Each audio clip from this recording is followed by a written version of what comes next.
Kita masuk di segmen terakhir dua sisi. Bung Teddy, saya ingin minta tanggapannya juga nih soal bagaimana sebuah tabloid yang beredar di masjid. Ini berkaca dari Pilgub 2017, disinggung Mas Eko juga ya. Ada mengkonfirmasi lah tindakan-tindakan seperti ini yang akhirnya mengakibatkan polarisasi, ada politik identitas dan lain-lain. Kalau Anda menanggapinya bagaimana? Jadi saya nggak setuju ketika ada yang menyalahkan Pak Anies membuat atau membranding dirinya. Ya, karena saya bilang siapapun boleh di negara ini membranding dirinya, mau tabloid kayak mau di media sosial, mau di pemberitaan manapun, silakan aja. Toh setiap orang pengen jadi sesuatu di negara ini boleh. Nah, jadi ketika dia membranding dirinya dia itu tidak salah. Maka saya membantah beberapa pernyataan yang seolah-olah ketika orang membranding diri itu seolah-olah hal yang negatif, ya. Tapi kalau sampai masuk ke dalam masjid, ya walaupun belum semua, itu saya bilang biadab. Kenapa? Ya karena yang ada nanti politik identitas terjadi. Walaupun tidak terkonfirmasi ya siapa yang masuk ke Siapa? masjid. Jadi begini, bisa saja ya ada orang yang memang ingin menjatuhkan Pak Anies, ya, dengan dia menyebarkan hal itu di masjid. Ya. Atau bisa aja memang orangnya Pak Anies ya yang memang sengaja supaya mereka berteriak seolah-olah mereka terzolimi. Orangnya Pak Anies dalam artian pendukungnya, bukan Aniesnya kan? Bukan. Oke. Dan bisa saja memang, kan bisa saja, namanya bisa saja kan? Bisa saja Anies, bisa saja pendukungnya, atau memang bisa saja orang lain. Kemungkinan itu kan akan ada, ya. Tapi siapapun itu tetap tidak dapat dibenarkan. Ya. Jadi ada 2 poin di sini adalah saya mendukung siapapun yang ingin maju untuk membranding dirinya, ya. Tapi dengan cara-cara yang tentu beradab. Oke, dulu, Bung Galih. Bisa saja katanya, bisa saja relawan Anies yang melakukan itu apa mungkin? Bisa yang saja Pak Anies juga pertama, tadi katanya. Kalau ditanya seperti itu mungkin saya mewakili relawan Anies yang lain ya, menjamin tidak. Kenapa tidak? Karena fokus kami belum sampai ke tahapan bagaimana kemudian mendistribusikan materi-materi kampanye.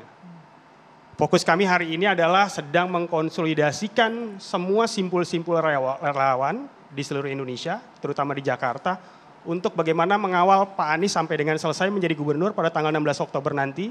Kemudian dari situ kita akan mendeklarasikan diri baru gerakan awal gerakan Anies Baswedan sampai menuju presiden di 2024. Jadi kalau ditanya apakah relawan Anies kemudian terlibat dalam kegiatan yang dilakukan di Malang, saya jamin 100% tidak. Tapi melakukan penelusuran nggak atau investigasi siapa yang bawa masuk ke masjid? Itu tadi bahwa ini kan kita nggak pernah tahu, seperti yang dibilang Bu Teddy tadi, nggak ada yang tahu. Yang dibilang Bapak juga tadi nggak ada yang tahu, kita nggak pernah tahu siapa oknumnya. Tapi yang jelas kalau dari kami melihat bahwa apapun alasannya, mendistribusikan brand image dalam konteks tujuannya untuk berkampanye di tempat ibadah, kami tidak membenarkan itu.